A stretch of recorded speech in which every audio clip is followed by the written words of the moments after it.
Hello, hi Prakhar. Hope you're Hello. doing good. So we'll start with the third session in which we are kind of combining. तो हम इस session में दो concepts को combine करके दे रहे हैं क्योंकि दोनों ही बुक में कॉन्सेप्ट गाइड बुक में छोटे छोटे कॉन्सेप्ट्स है एंड लॉ ऑफ कंफ्यूजन और लॉ ऑफ वन के बाद फ्री विल जो है लॉ ऑफ कंफ्यूजन उसके बाद ये ऑर्गेनिकली आता है तो हमने सोचा आज ये कवर करते हैं and so hi Prakhar do you want to start आपको स्टार्ट करना है लॉस के साथ और should I give an overview first about it You can give an overview. हाँ Yeah, I mean, I can cover anything that you miss maybe, but you can start right if you want. Right right so हमने ये पहले भी मतलब explain किया है जब हम लॉ ऑफ वन कर रहे थे तो ये उसी का थोड़ा सेम रेपिटेशन ही है ज्यादा कुछ नया नहीं है इसमें तो मैं शॉर्ट में ही समझा देती हूँ क्या है जब हमने तब भी समझा था कि लॉ ऑफ वन को हम काइंड ऑफ एक मैकेनिकल या फिजिकल रियलिटी बोल सकते हैं फिजिक्स तरीका बस क्रिएशन का पनपने का या क्रिएशन का एग्जिस्टेंस का तो यही चीज यहाँ पे बोल रहे हैं कि लॉ का मतलब कानून वाला लॉ नहीं यहाँ पे बट तरीका वाला लॉ या फिर पैटर्न वाला लॉ आप बोल सकते हो तो ऑल दो फिजिक्स का जो फील्ड है लॉ इस लॉ ऑफ वन को या लॉ ऑफ वन से जो दूसरे लॉज बनते हैं डिस्टॉर्ट हो के लॉ ऑफ वन से उसको वो लिमिटेड अप्रोच से ही फिजिक्स भी समझा पाएगा लेकिन फिजिक्स के जरिए हम समझ सकते हैं कि ये ऐसा ही कुछ फिजिकल प्रॉपर्टीज है हमारे क्रिएशन का तो ये लॉज क्या होते हैं ये सच है सिंपल है एब्सोल्यूट है स्टेबल है कांस्टेंट है और यूनिवर्सल है तो सारे जो यूनिवर्स में जितने भी मतलब क्रिएशंस है आप बोल सकते हो यूनिवर्स का चाहे वो थॉट लेवल में हो या फिजिकल लेवल में हो या स्पिरिचुअल लेवल में हो वो सारे इन लॉज के मतलब लॉज को कंप्लाई करके ही ऑपरेट करता है इनके थ्रू ही चलता है तो रॉ मटेरियल में हमें कुछ नंबर ऑफ मेटाफिजिकल लॉज के बारे में पता चला है लॉ ऑफ वन के अलावा मतलब लॉ ऑफ लेकिन लॉ ऑफ वन ही है एक लॉ बाकी सारे लॉज बस उसी के दूसरे रूप है आप बोल सकते हो दूसरे डिस्टॉर्टेड रूप है वो बस डिस्टॉर्शन है तो पहला डिस्टॉर्शन हमने पढ़ा था लॉ ऑफ कंफ्यूजन या लॉ ऑफ फ्री विल आप बोल सकते हो सेकंड है लॉ ऑफ लव फिर है लॉ ऑफ लाइट अब लव और लाइट लाइट लव क्या है इसका कॉन्सेप्ट भी अलग से है इस बुक में जिसको हम बाद में और गहराई में जानेंगे तो ये सारे बोलते हैं इम्यूटेबल वर्किंग्स ऑफ क्रिएशन मतलब इन ये इसको चेंज नहीं किया जा सकता ये कांस्टेंट प्रॉपर्टी है हमारे क्रिएशन का एंड फिर ज्यादा तो सारे लॉज रॉ मटेरियल में नहीं लाइन बाय लाइन बताया गया है लेकिन कुछ जो और लॉज इन तीनों के अलावा बताया गया है वो है law of service law of forgiveness law of squares law of responsibility अब ये सब क्या है बाद में आई थिंक कवर होगा इस बुक में बट शॉर्ट में अगर बोलूं सर्विस तो मतलब वही है जैसे आप हमको बाद में पता चलेगा एक सर्विस टू सेल्फ और सर्विस टू अदर्स का तरीका होता है वननेस को समझने का या फिर क्रिएशन को समझने का इधर सेपरेटनेस से या फिर यूनियन से यूनिटी से फॉरएवरनेस मतलब एनर्जी डिस्ट्रॉय नहीं होती है कभी भी खत्म नहीं होती है तो आप लोग को भी पता है वो ट्रांसम्यूट होती है चेंज होती है वही चीज है ये लॉ ऑफ स्क्वायर्स मतलब अगर कोई भी एक्शन हम ले तो वो हमेशा डबल फोल्ड उसका यूनिवर्सल इम्पैक्ट होता है तो मैं अकेले लेकिन उसमें बस पहला जो होता है वो इन्फिनिटी काउंट होता है अब ये क्यों होता है वगैरह भी हम बाद में देखेंगे लॉ ऑफ स्क्वायर्स जब हम करेंगे लेकिन सपोज दो लोग कुछ एक प्रेयर कर रहे हैं मांग रहे हैं तो वो फिर उसका डबल जो चौगुना असर पड़ेगा उस कॉल का मतलब मे बी अगर हम सिंपली इस चीज को बताएं तो अगर एक आप मतलब बहुत ही मैं एक हाइपोथेटिकल सिचुएशन बोल रही हूँ जो कि लॉजिक ना हो जिसका बट सपोज दो इंसान प्रेयर कर रहे हैं तो दो आर्क एंजल्स नहीं सुनेंगे आप सोच लो चार आर्क एंजल्स सुनेंगे उस चीज को और उस पर काम करेंगे सॉर्ट ऑफ तो ये हो गया law of squares law of responsibility again cause and effect वाला चीज होता है सेम थिंग आप कर्मा के हिसाब से भी इसको समझ सकते हो तो बेसिकली हम जो भी चीज जो भी कैटलिस्ट है उससे हम सेपरेट होके उसको अवॉइड करने से हम लोग को कुछ बेनिफिट नहीं होगा, बट उसका रिस्पॉन्सिबिलिटी उठाना, समझना कि ये कैटलिस्ट को मैंने ही कंसेंट दिया है और मैंने ही बनाया है खुद के लिए, so I will have to use it, उसका उपयोग करके मुझे आगे बढ़ना है अपने लेसन्स को सीख के। तो वो एक एग्जाम्पल्स हो गया। एंड एक कोट है, from the three primal distortions of law or laws come many hierarchies of distortions, each having its own paradoxes to be synthesized, no one being more important than the other. So yeah, I mean it's the same thing कि वो जो तीन primal distortions है, free will, love और light का, उसके बाद बाकी सारे लॉज भी बहुत सारे हैं अलग अलग हायरार्कीज में, तो उसके गहराई में तो रहा भी नहीं लिस्ट वाइज दिया है, बट हम हो सकता है समझे खुद से अध्ययन करके क्या हो सकता है। एंड मैं एक शेयर भी कर लूंगी एक पिक्चर, मैंने सारे लॉज जितना भी मटेरियल से मिला था उसको एक हायरार्की में बना के समझा है खुद से, तो मैं वो इंसर्ट कर दूंगी, आप देख लीजिएगा पॉज करके। और बस लास्टली यही बोलता है कि देखिए वैसे तो बोलता है जो नेचुरल लॉज होता है वो एक गैलेक्टिक लोगोस का इंफॉर्मेशन होता है, जो कि आर्केटिपिकल माइंड आप बोल सकते हो, या हमारे रूट ऑफ माइंड में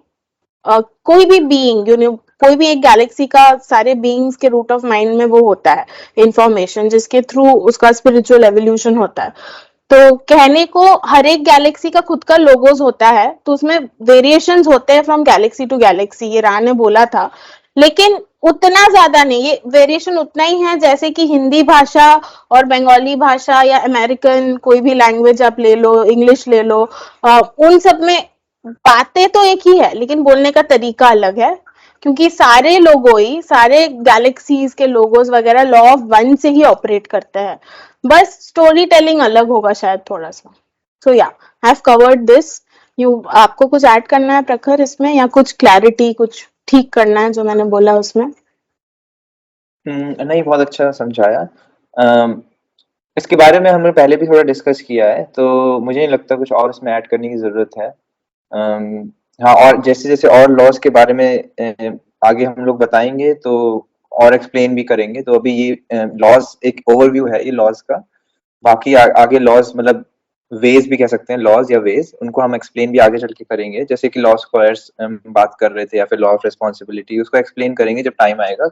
अभी इन डेप्थ में जाना ज़रूरी नहीं है, इसीलिए मेरे ख्याल से इतना काफ़ी है और हम लोग नेक्स्ट वाले पे मूव कर सकते हैं। राइट, प्लीज स्टार्ट प्रखर with the next concept. Okay, तो नेक्स्ट कॉन्सेप्ट है लर्न टीचिंग या फिर टीच लर्निंग।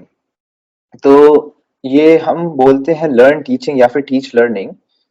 दोनों का मतलब एक्चुअली एक ही है। इन लॉ ऑफ वन एक ही बात होती है, कोई सीख रहा है या फिर कोई सिखा रहा है। लॉ ऑफ वन में तो एक ही चीज हुई, क्योंकि चाहे हम सिखा रहे हो या फिर सीख रहे हो, क्योंकि वो एक ही जो है अपने आप बारे में सीख रहा है या सिखा रहा है, इसीलिए हम इसको स्लैश करके बोलते हैं लर्न स्लैश टीचिंग या फिर टीच स्लैश लर्निंग।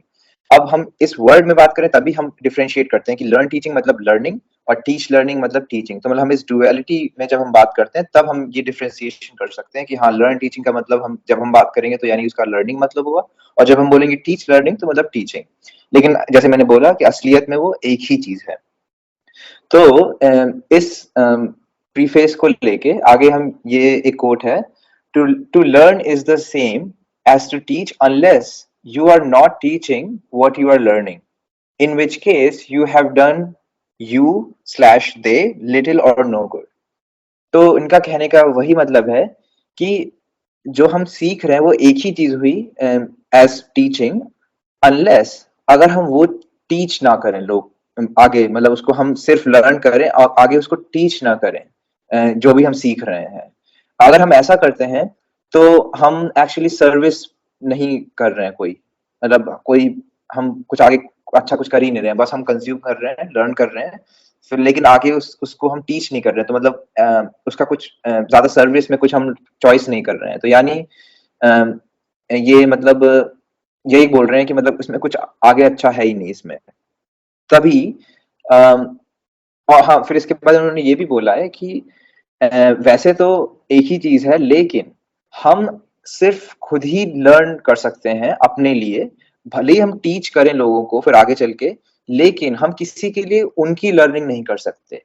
तो कितना भी हम अच्छे वर्ड्स में समझा लें, जैसे मैं भी ये चीजें समझा रहा हूँ आपको, लेकिन आप अपनी खुद ही लर्निंग कर सकते हैं। मैं टीच कर सकता हूँ, लेकिन लर्निंग टीचिंग सिर्फ आप ही कर सकते हैं। तो ये उनका कहने का मतलब है कि आप अपनी लर्निंग खुद ही कर सकते हैं, उसके बाद टीचिंग लर्निंग तब अच्छा होगा कि आप करें, ताकि वो समझ लीजिए लूप कंप्लीट होता रहे, मतलब जितना जितना सीखेंगे उतना उतना टीच करेंगे। और ये टीचिंग ऐसा नहीं है कि आपको कोई टीचर बनने की जरूरत है, मतलब लाइफ में अपने एग्जाम्पल से, अपने जहां भी जिससे मतलब बातों से किसी में भी आप टीच कर सकते हैं। मतलब आप, इसका मतलब ये नहीं कि आपको टीचर ही बनना पड़ेगा इसके लिए। तो कहने का मतलब ये है। और जब हम टीच करते हैं तब ये याद रखना की जरूरत है कि हम किसी के लिए और लर्न नहीं कर सकते, सिर्फ हम अपने वर्ड्स शेयर कर सकते हैं, अपनी एनर्जी शेयर कर सकते हैं, लेकिन इन दी एंड वो रिसीवर है, वो रिसेप्टिव है कि नहीं, और वो अपने आप से लर्न कर रहे हैं कि नहीं, वो जैसे उनकी मतलब प्रॉब्लम नहीं, उनका उनकी रेस्पॉन्सिबिलिटी होगी। तो इसीलिए उन्होंने ये बोला है कि दूसरों के लिए अगर हम लर्न करना चाहें तो वो इन्फ्रिंजमेंट होगा फ्री विल में। हम उनकी फ्रीडम लेना चाहेंगे, उनकी मतलब उनकी ये राइट है कि वो लर्न करें। तो हम कभी भी किसी के लिए हम लोग लर्न की मतलब ये ट्राई भी नहीं करना चाहिए कि ओ कि आप समझो इसको, बिल्कुल ऐसे समझो ऐसे समझो, उनको खुद ही समझने दो। आप अपनी तरफ से पूरी कोशिश करो कोई भी चीज से टीच करने के लिए, लेकिन कभी भी लोगों को बहुत ज्यादा उनकी फ्रीडम मत लीजिए, बहुत ज्यादा उनकी राइट मत लीजिए कि उनके लिए अंडरस्टैंड करो, क्योंकि खुद हर कोई इंसान अपने जब खुद से समझेगा तभी वो चीज एक्चुअली लर्न कर पाएगा।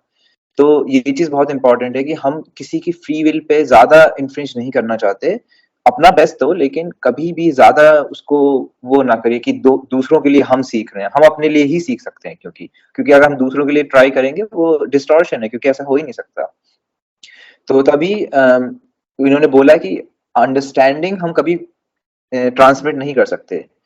वो अंडरस्टैंडिंग उनको खुद ही आएगी। हम सिर्फ अपनी इंस्पिरेशन से शेयर कर सकते हैं, अपने बीइंगनेस से, अपने वर्ड्स से, और ट्राई कर सकते हैं, दैट्स इट। तो एक कोट पढ़ूंगा इसमें अब, कि रा ने बोला है, it is important to allow each seeker to enlighten itself rather than for any messenger to attempt in language to teach learn for the entity thus being teach learner or and learn teacher. This is not in balance with your third density. We learn from you, we teach to you, thus we teach learn. If we learned from you, this would cause imbalance in the direction of the distortion of free will. So वही चीज जो मैं बोल रहा था कि जो भी सीकर होता है एनलाइटनमेंट का, जैसे कोई भी हायर ट्रूथ्स को जानने की कोशिश करता है, अपनी स्पिरिचुअल जर्नी में अंडरस्टैंडिंग चाहता है लॉ ऑफ वन की भी, तो हम भी जैसे रा भी जब सिखा रहे हैं, या फिर हम लोग आपको सिखा रहे हैं कुछ भी, तो हम सिर्फ टीच लर्न कर सकते हैं। और फिर अगर हम ट्राई करें कि आपसे आप लर्न करो, तो वो हमारा डिस्टॉर्शन होगा कि हम आपकी फ्री विल पे ट्राई करेंगे कि आपकी फ्री विल लेके कि हम सीखें आपकी तरफ से, वो चीज नहीं हो सकती। तो तभी उन्होंने बोला है कि ये थर्ड डेंसिटी का बैलेंस नहीं है। मतलब ये थर्ड डेंसिटी में आप, मैं सोचो भी मत इस बारे में कि आप दूसरों के लिए लर्न करो। आप बस अपना लर्न करो, पहले लर्न टीचिंग करो, उसके बाद टीच लर्निंग करो, ताकि वो रेस्पॉन्सिबिलिटी कंप्लीट हो, और दैट्स इट, यही आपका रोल है। और यही रा भी कर रहे हैं। रा कभी भी आप दूसरों की फ्री विल पे ऐसे इन्फ्रिंज नहीं करते हैं, वो मेंटेन करते हैं लॉ ऑफ कंफ्यूजन, जैसे हमने पिछली टॉक में समझाया था। तो ये हो गया। उसके बाद एक और कोट है, we cannot offer shortcuts to enlightenment. Enlightenment is of the moment, is an opening to intelligent infinity. It can only be accomplished by the self for the self. Another self cannot teach, learn enlightenment, but only teach, learn information, inspiration, or sharing of love, of mystery, of the unknown that makes the other self reach out and begin the seeking process that ends in a moment. But who can know when an entity will open the gate to the present? सो यही उन्होंने बोला है कि enlightenment हम कभी भी ऐसे किसी को दे नहीं सकते कि हम पागल एनलाइटनमेंट, तो अब किसी को भी ऐसे टीच कर दिया, ऐसा नहीं हो सकता। ये बस रूल लॉ है ऐसा। तो हम क्या कर सकते हैं, लेकिन वही उन्होंने बोला है कि टीच लर्न इन्फॉर्मेशन टीच कर सकते हैं, जैसे कि हम अभी कर रहे हैं, या फिर इंस्पिरेशन अपने बीइंगनेस से, कि हम देखिए मतलब अगर हम एनलाइटनमेंट को अपनी एम्बॉडी करें तो वो एक इंस्पिरेशन बन जाएगा लोगों के लिए। और शेयरिंग ऑफ लव, तो हम अगर लव की तरफ से आए, मतलब हम लव एम्बॉडी करते हैं अपने में, कि जो असली क्रिएटर का लव है वो अगर हम इस ह्यूमन लाइफ में एम्बॉडी करें तो वो शेयरिंग ऑफ लव, वो एक बहुत बड़ी सर्विस होगी जो कि लोगों को इंस्पायर करेगी एनलाइटनमेंट खुद से सीखने के, खुद से समझने के लिए। लेकिन यही सिर्फ चीजें हम कर सकते हैं। तो उन्होंने बोला, और ये चीज सीखी, उन्होंने बोला है कि वो जब पूरा प्रोसेस एक मोमेंट में एंड हो जाता है, जब हम अंडरस्टैंडिंग वो गेन कर जाते हैं, लेकिन वो खुद ही अपने लिए कर सकते हैं, कोई किसी के लिए कुछ नहीं कर सकता। हम सिर्फ जो ट्राई कर सकते हैं वही चीज और करनी भी चाहिए। तभी उन्होंने बोला भी है कि जो चीज सीख रहे हो उसको सिखाना भी चाहिए। तो इसका मतलब ये नहीं कि आप सीख लिया, अब पता है कि लोग किसी के लिए कुछ कर नहीं सकते तो हम सिखाएं नहीं, नहीं, हम अपना रिस्पॉन्सिबिलिटी कंप्लीट करेंगे सिखाने के लिए भी, लेकिन ये याद रखेंगे कि किसी के लिए हम सीख नहीं सकते। वही चीज ही है, बस वो अलग अलग वर्ड्स में बोल रहे हैं और थोड़ा और इन डेप्थ में भी आपको समझ में आ रहा होगा शायद। और फाइनली एक और है, रा ने बोला है, let us remember that we all are one, this is the great learning teaching, in this unity lies love, this is a great learn teaching, in this unity lies light, this is the fundamental teaching of all planes of existence in materialization. Unity, love, light, and joy. This is the heart of evolution of the spirit. तो वही चीज है कि law of one, हर चीज एक ही है और सबसे बड़ी टीचिंग और लर्निंग या फिर एक यही है। तो और इसी यूनिटी में जो हम लव सीख कर रहे हैं वही उसी में आपको मिलेगा सबसे ज्यादा, जो ट्रू अनकंडीशनल यूनिवर्सल लव है। और इसी यूनिटी में भी लाइट मिलेगी। लाइट मतलब जो हमने पहले भी बताया था, जो थर्ड डिस्टॉर्शन है लाइट, जो लविंग एनर्जी से जब रिपीटिशन होता है तो लाइट फॉर्म, मतलब जो लाइट फॉर्म जो भी फॉर्म होती है इस वर्ड में इल्यूजन, वो लाइट कहलाता है। तो उसी यूनिटी में लाइट भी होती है। और हाँ, तो ये जो टीचिंग है वो हर प्लेन ऑफ एग्जिस्टेंस में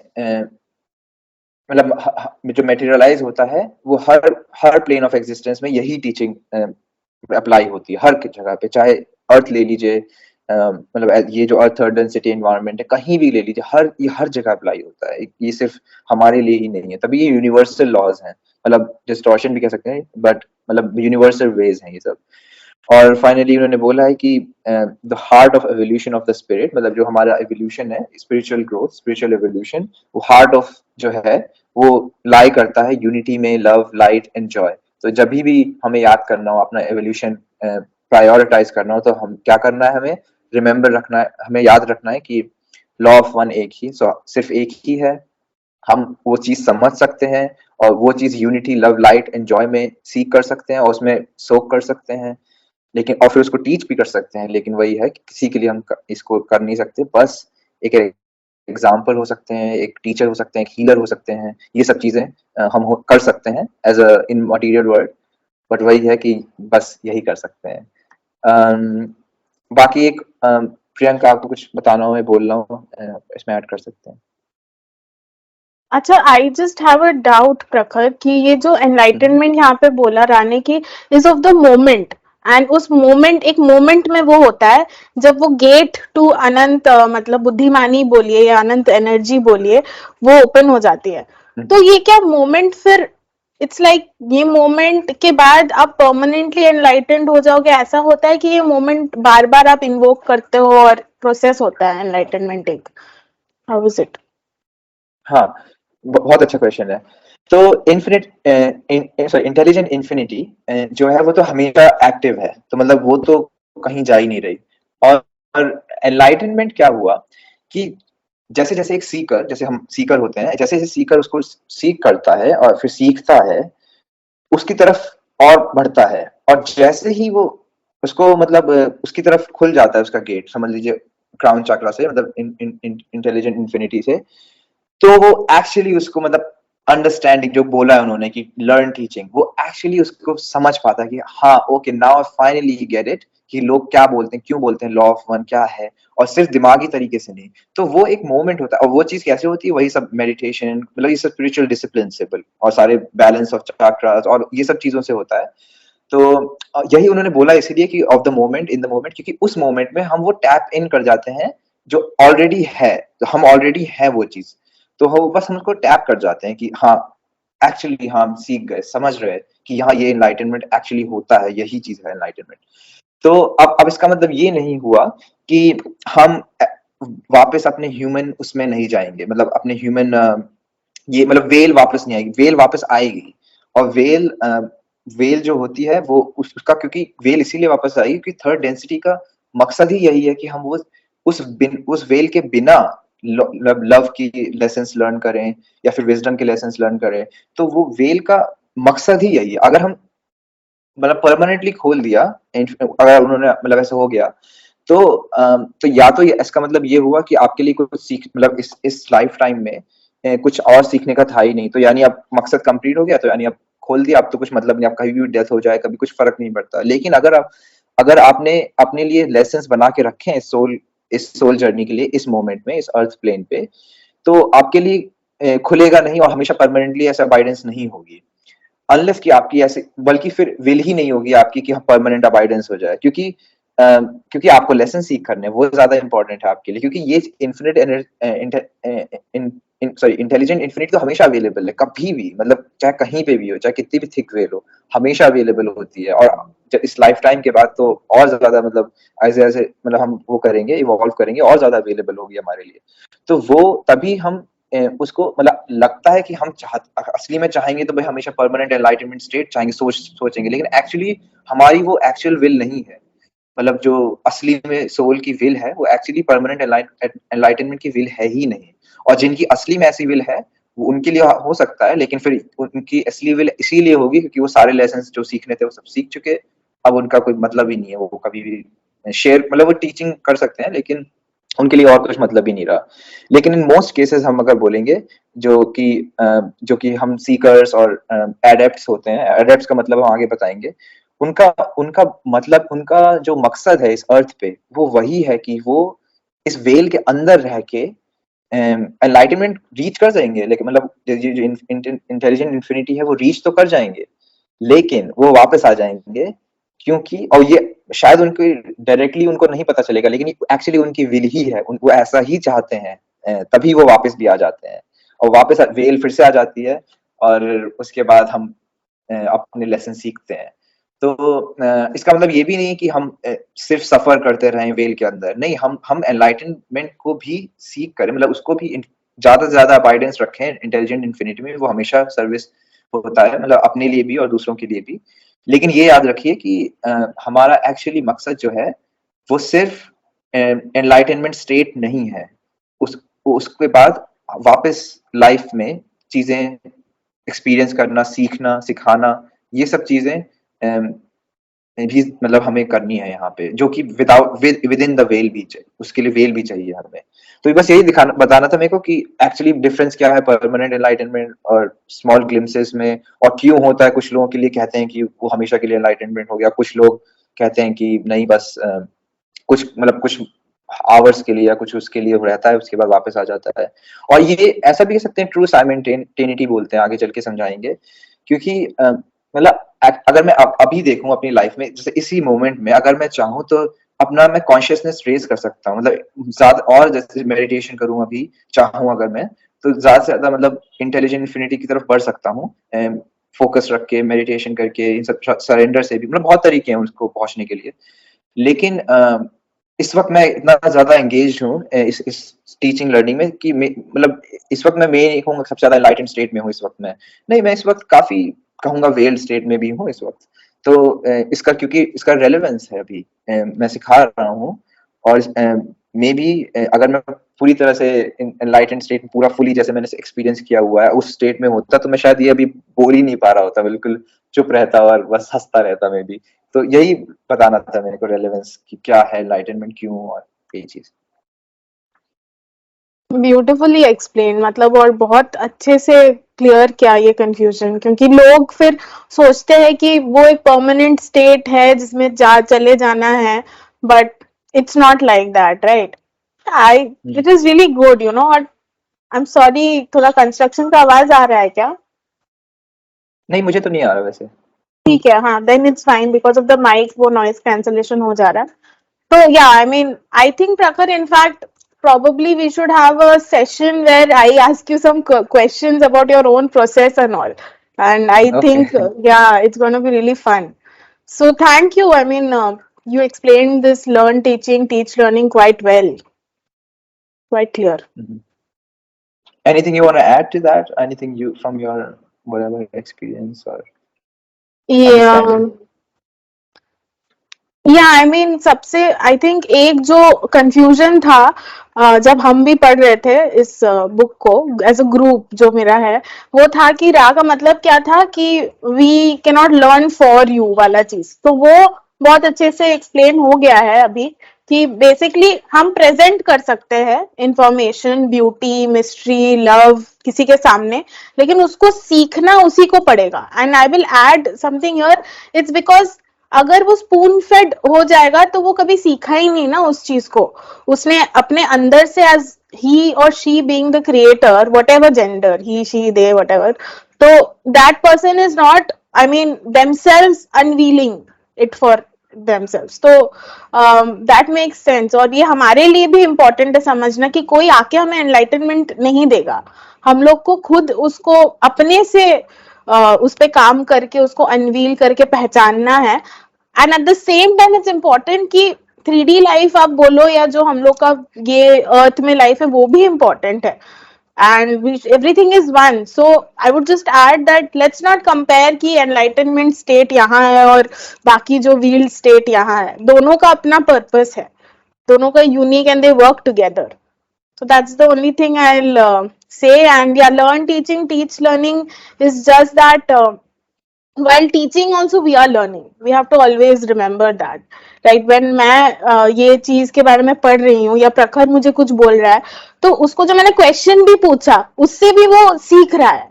and that is for his own learning actually by teaching we are learning ourselves कि कैसे information present करना है कैसे दूसरों का free will को respect करके रखना है कैसे किसी information को easy तरीके से देना है without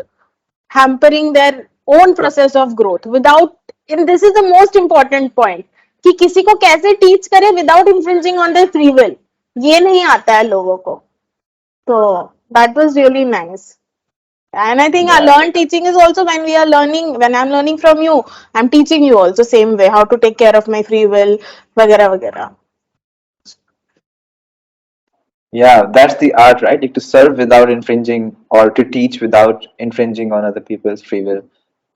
Maintaining the law of confusion, which is the same as free will. तो मतलब वही हुआ कि लोगों को अपनी तरफ से पूरा अच्छे से मतलब जो है समझाइए या फिर जैसे भी शेयर करना हो टीचिंग जो भी वो करिए लेकिन कभी भी